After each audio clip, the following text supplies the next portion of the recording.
Let me get to a better spot. I'm running out of light, and I don't want to use the soul-sucking LED lights. Pretty well. All right.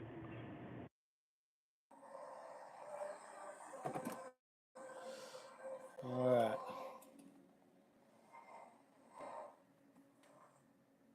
Okay.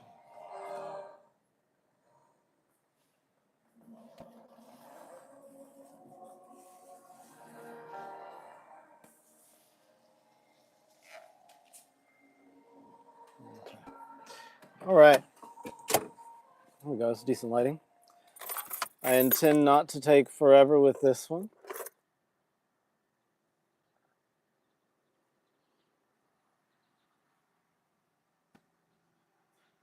Make sure my sound is right. Testing, testing. Testing, testing, testing, testing. Testing.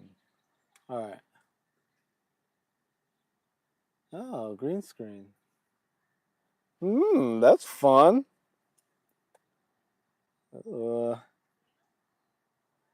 That's fun. Okay. Oh, goodness. Let me see. Playing with this, guys. All right. This is our character Lamu, and that's his. Yeah, that's cool. It's fun. The Fall of Lamu. Okay, we'll just do that. It's fun. All right. This is this is fun. Learning new things every day.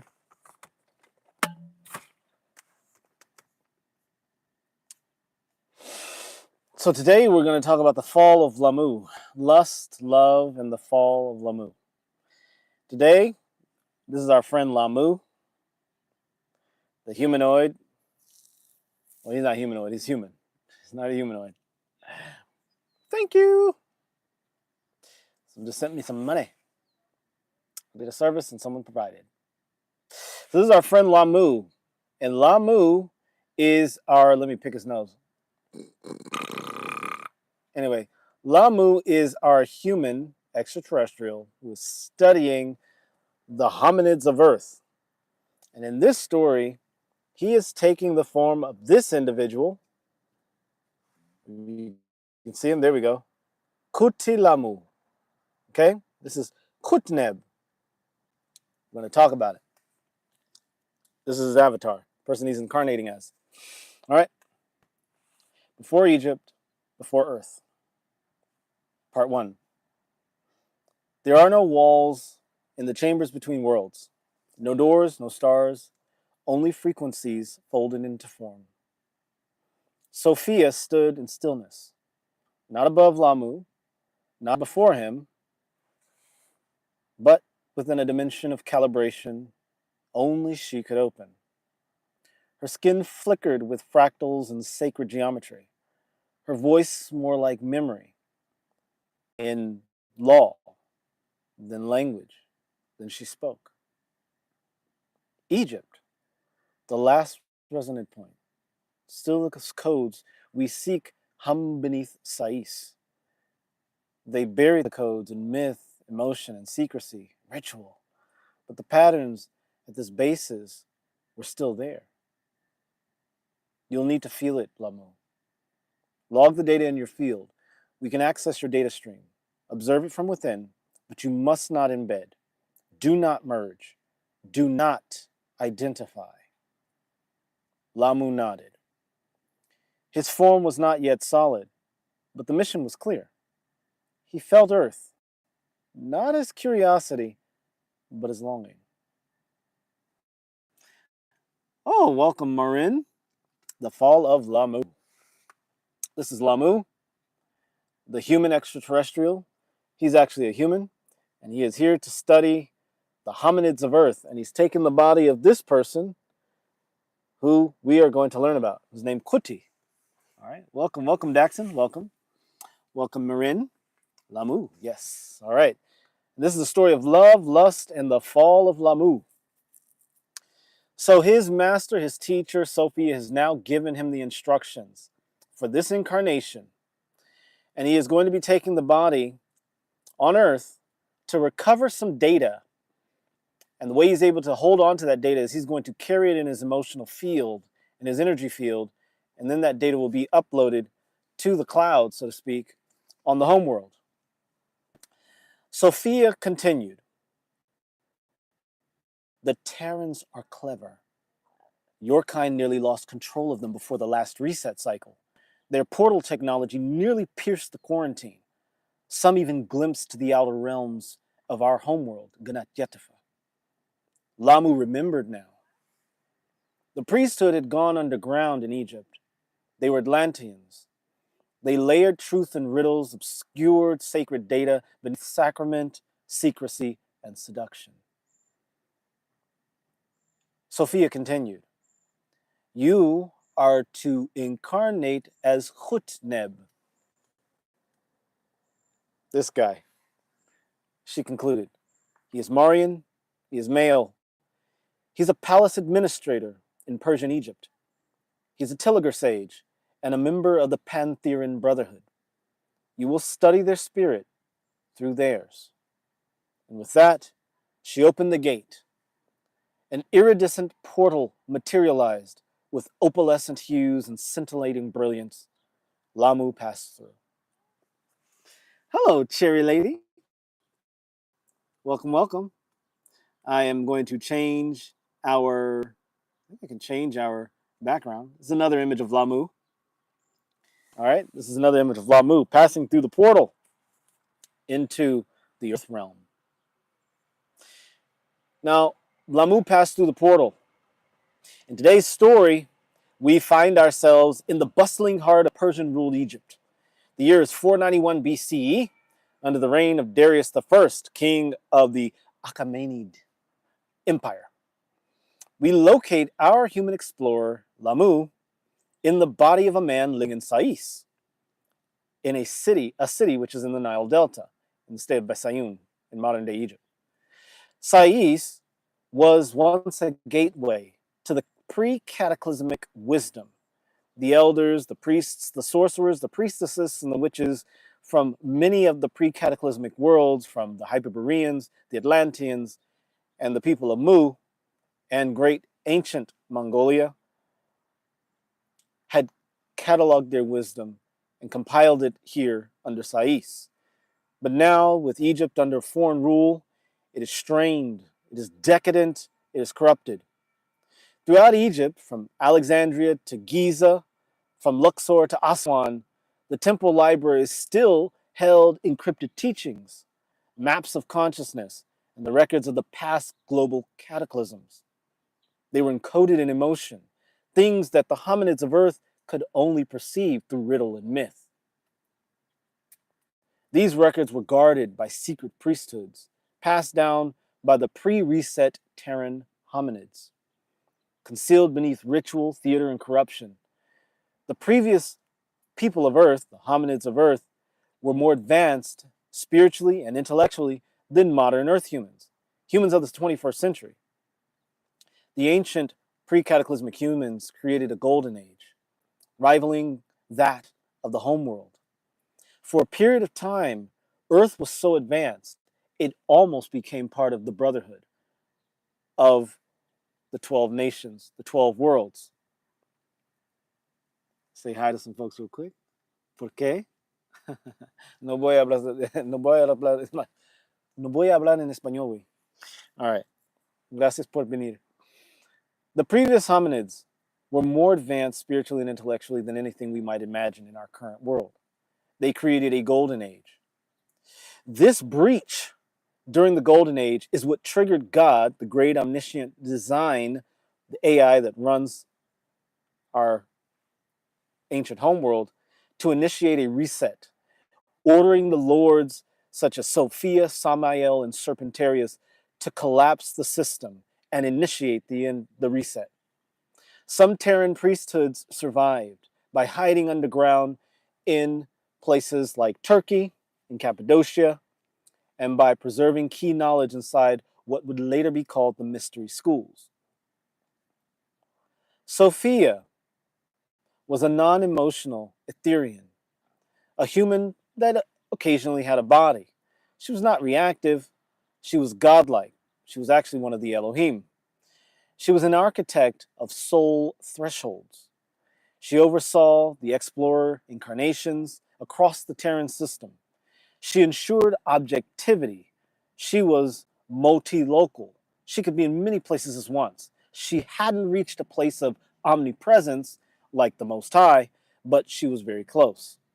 Being 11,833 years old, she had connected with Lamu and helped him to secure his sacred protocol. But she did so without sentiment. She had made many cycles with the Serpentarians, which caused her to develop a very cold attitude toward the hominid species that had been seeded on all of the human homeworlds. Before the incarnation, Sophia presented Lamu with a node of Earth data. She instructed, Earth holds the resonance of the last cataclysm. It must be lived, not modeled. She reminded him, do not embed, do not merge with the hominids. Observe them, log the data in your energy field so that we can take it up from the data stream. Lamu accepted, understanding that he would forget everything that had occurred. He was confident in his ability to remain detached, for he had incarnated many times. It wasn't love that would doom him in this incarnation, but attachment.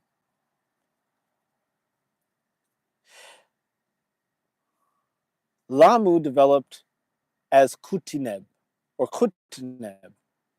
His parents named him that, for he was the lord of opulence. He was nicknamed Kuti. His father was a gold merchant from the Maori clans from Mauritania, modern-day Mauritania, Senegal, Morocco, and Ghana. He was from the far west lands that were once wealthy and politically connected within Egypt. An older dynasty of rulers from the 18th dynasty had gone west over what is now the Sahara. At that time, it was green, lush, and verdant. It was a place of many rivers, lakes, and streams. And the Maori clans left the 18th dynasty in Egypt and went west. His father had re-immigrated to Egypt during the time of the Persian occupation. Kuti Lamu, the avatar that Lamu had taken, had a mother of Nubian Greek heritage.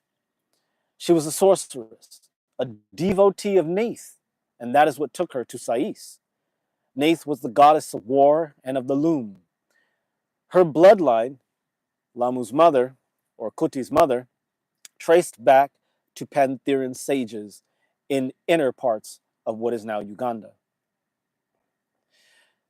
Kuti, the avatar of Lamu, was raised in temple schools and in the courts of elite feline tamers. He was taught to work with the caracals, the servals, the cheetahs, the leopards, the lions, and even tigers. In Sais, the Marians were seen as regal, exotic, and erudite. They were inherently noble because they were gold traders. Kuti, the avatar of Lamu, witnessed the changes in Egypt firsthand. He had seen the arrival of Greeks and Persians. He had known the native Egyptians themselves. The influx of Persians, Judeans, Greeks, Scythians, and Bactrians brought to Egypt a profound diversity of cultures and languages. It was a slow death of the spirit that ruled in the ancient times, the Atlantean spirit that was the basis of Egypt's occupation. Lamu, in his form as Kuti, this man, conscripted to work in the palace service. He was an administrator, a scribe, a feline handler. He gained access to the sacred scrolls and animal courts. He also walked the temple corridors and made sure that everything was in order. He served under the Saite, under the Saite king, Wahibre.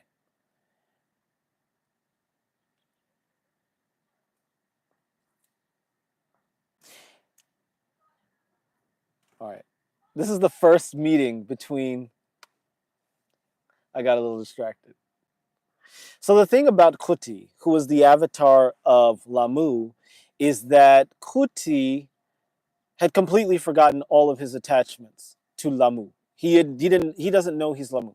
Every time Lamu takes an incarnation or takes a human form, he is completely erased of his knowledge of his mission to collect data, to observe, to understand. What he keeps finding is that anytime he tries to develop a romantic relationship, he loses interest or there's nothing there.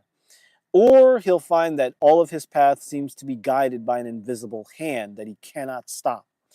And so if he is in his incarnate form as a hominid, a person of earth, he completely has no idea. He will have memories in the form of dreams or in the form of weird coincidences or deja vus, where he'll remember places that he's never been to. But for the most part, when Lamu takes a human form, when he's born as a human, all of his memories are erased. So this is a very interesting one because this is the first time that he experienced the spark of romantic desire, lust, and love. He had many incarnations prior to that, but this is the first time he experienced it. So this is his first meeting with the beautiful Inanna, also known as the Starti. It was one late afternoon. The palace apothecary smelled of crushed mint, desert myrrh, and camphor. Kuti needed catnip, a rare kind, grown near the salt pools, to calm his restless servals and caracals. This is when he saw her, Inanna, arms submerged in a basin of lotus root and blood vinegar, her hair tangled with dark, beautiful curls.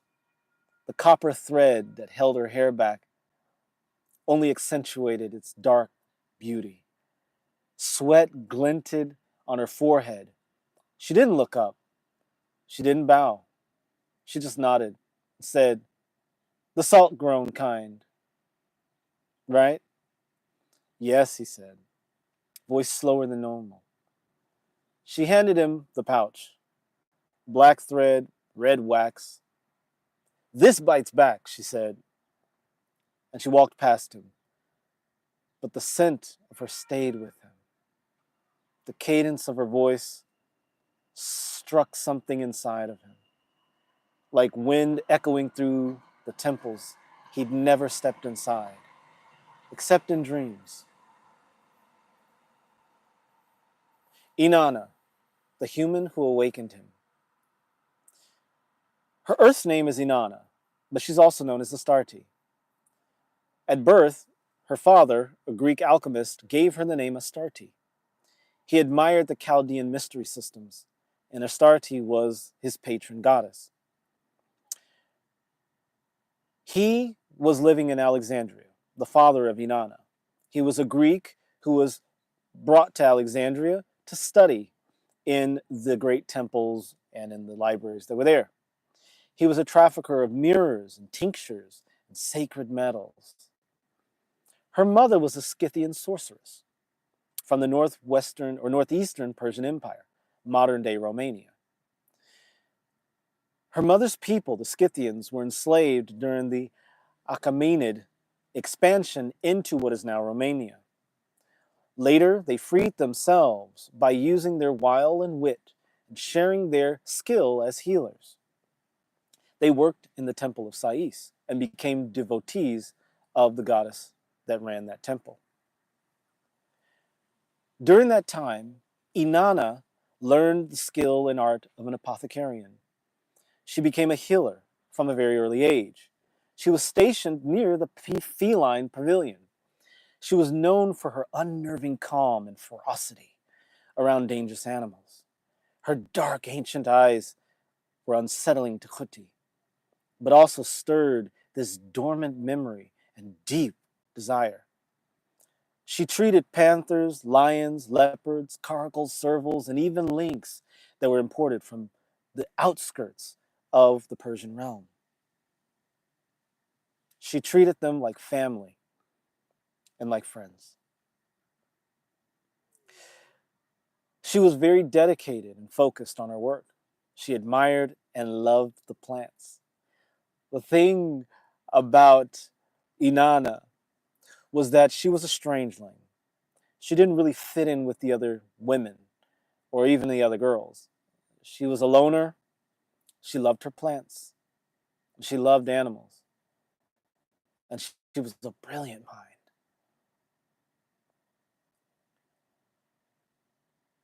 Part 3. I should have told you part 2. We're in part 3 now. The moment of memory awakening. The wounded tigress. 2 weeks after the apothecary meeting between Inanna and Khuti, the Sayyite government, run by the Persian nephew Vishtapa, wanted to play with a juvenile tigress. The Sayyite governor, he was really the governor's spoiled piece of shit nephew, wanted to play with the juvenile tigress. Khuti warned the guards to keep close eye on this tigress. She was a prized tigress. She was an Amur tigress, not a Siberian, but an Amur tigress. As they watched him roughhouse with her, Vishtaspa, this guy was a fucking pain in the ass. I'm sorry. I called him Bob in the last one. I really don't like Vishtaspa. But anyway, Khuti warned the guards to keep an eye on the tigress because her eyes began to glare and her ears were twitching as they were held back. Her breath tightened. As he roughhoused with this juvenile, a yelp, a lunge, and then one of the guards noticed that she began very violent with him and lunged at her with a spear. The tigress collapsed, bleeding and fading. Khuti approached quickly, tears in his eyes, anxiously. He raised his hand to end her pain as he reached for a dagger that he carried with him. And then in rushed Inanna. No sandals, hands stained, eyes electric. She knelt by the bleeding tigress. She placed her palm on the tigress's head and began whispering an incantation, something ancient. The tigress breathed slowly, deeply, and then her breathing softened. Khuti observed this, and this softened his soul. There was something stirring in him. It wasn't love, it was something else. It was memory. Khuti began to spend more time with Inanna, learning about the various plants in the apothecary, learning their properties and their uses. He was typically only there for plants that offered sedative effects for his cats, or plants that provided aromatic value. He began to feel a romantic desire within him for Inanna. This feeling violated the pact that Lamu had made before he incarnated as Khuti. This violated the explorer class's ethical codes. Khuti would soon bond with Inanna, and this began to rewrite his core directives. There was no longer logging data. The data stream was now contaminated. Khuti was intervening, and Lamu was interfering. Not out of impulse, but out of something more dangerous, compassion. And that is the end of that part of the story. As you can imagine, Sophie probably perceived that this would occur because she's an Etherian. They're not bound by body or by time. They are human forms that are trans-dimensional. They are the Etherians. They're human, just like you and, well, I will say you and I. They are human, but they are 12-stranded DNA people. They're dodecaploidals, or dodecaploids. We are diploids. So anyway, that's that story for today. That is how Khuti, Lamu, fell as he fell in love for Inanna. Any questions about that? Porque Carole. Yeah. The thing about Inanna that was just so interesting was that she's a hominid, okay? You know, she's from this world, but there was a fire in her eyes that did something to Kuti that caused Lamu to lose track of his avatar. Because every time that Lamu incarnates into a human form, he has to completely and fully engage. And so he must cut off the data stream that allows him to remember everything. But he allows himself to have enough of a portal in his consciousness as a human, or as a person of Earth, as a hominid really, so that he can continue to collect data. Because he's here to collect data. They want to improve upon outer primitive worlds. There are 3 uncivilized worlds. Earth is one of them. And Earth is actually the least civilized of all the planets in the primitive 3 systems. And it barely made it into the family of human worlds, barely, because the life forms here have diploid DNA. And typically something with diploid DNA should have evolved more rapidly. But there's something happening on the Earth, something sinister underneath it all that we'll cover in the next video.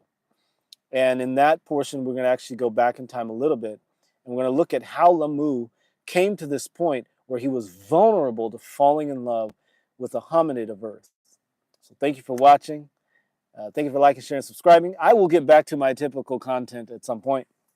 Maybe I'll make a whole nother channel for this sort of content. This is something I really love, and it feels really good to do. So it's just something I really love. This is all based on dreams and memories I had throughout childhood and coming up into this point in my life. And some of my most profound dreams and life-changing experiences are related to this Lamu, who I've seen some of his cohorts. I've actually seen, I don't know if I should share all this stuff, but I've actually, we'll